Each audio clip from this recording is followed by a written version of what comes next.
Attention all conservatives. Normally I make videos pointing out what's wrong with the left. As a conservative, you've probably done plenty of that also. Why? Because there's a whole lot wrong with the left. But today it's different. I'm going to point out what's right with the right.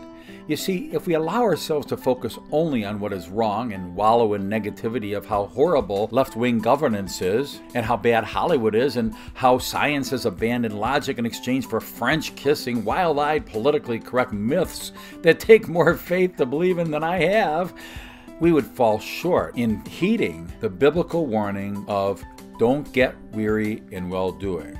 So let's take a break from pointing out the foibles of the left and focus on why, as conservatives, we believe what we believe in and why we do what we do. First off, as being on the right, we are people who vigilantly follow that which is right, that which is pure, what works, what is edifying, what is pleasing to God and helpful to our fellow man. A brilliant man with a Hebrew name of Yahusha once said that the 10 Commandments could be condensed into two simple things: love God and love your fellow man. And the politics of the right strive to do just that.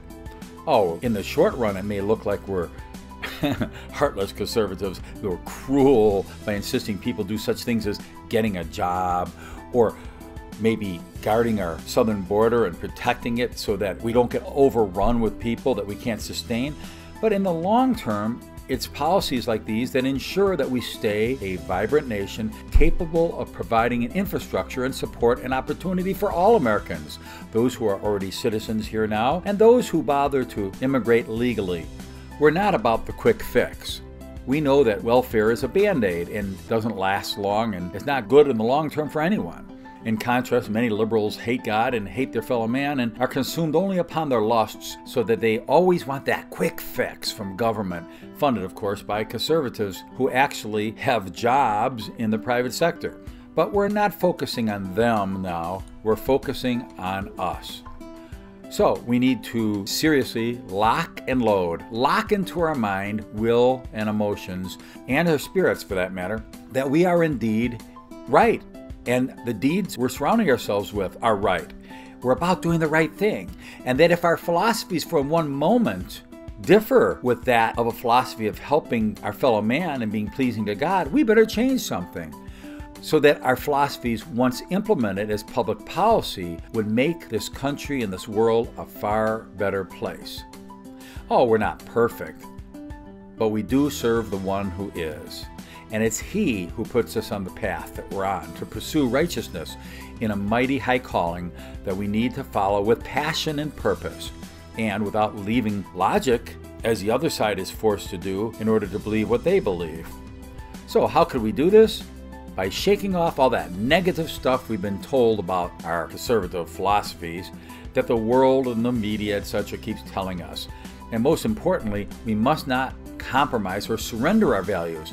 Remember that scene in The Wizard of Oz where the Wicked Witch of the West took to her broomstick and went up and did skywriting that said, "Surrender, Dorothy"? Well, what would happen if Dorothy would have kept sleeping in that poppy field? What if she did surrender?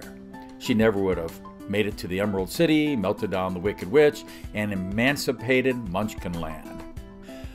We are constantly told to surrender by the media, by the left, by pop culture, and by the world. Oh, if those pesky conservatives, those stick-in-the-muds, would only mind their own business and stop inflicting their morality on us. Well, let me tell you right now that if every conservative and moral agent were ever to capitulate, to cave in to what the left demands of us, we would likely see the world sink into such rampant and immediate depravity and immorality that it would lead to anarchy or a horrendous dictatorship unseen by the world heretofore. So, make it a point today, this very hour, this very minute, this very second, Mr. or Mrs. Conservative, to go back to what you were doing before. Except from now on, do it with a vengeance. Really give the left something to squeal about. Purpose in your heart right now to insulate the part of your brain that knows that it knows that it knows you're doing the right thing.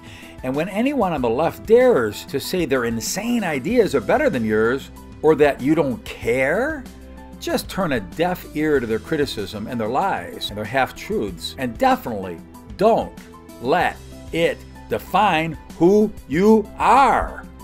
For you do care. That's why you do what you do. And that's why you don't cave in to the self-destructive leftist philosophies that ultimately hurt everybody, especially themselves, for their own good and yours and the good of the country and the world. Don't cave in to a liberal philosophy that operates exactly the way a virus acts, needing a host to live off of. Think about it. It's sheer logic. If all conservatives became leftists, all we'd be left with would be viruses with no productive hosts and would be nobody to suck off of. And without sustenance, we'd all die. So, my fellow conservatives, keep doing what you're doing, for it is right.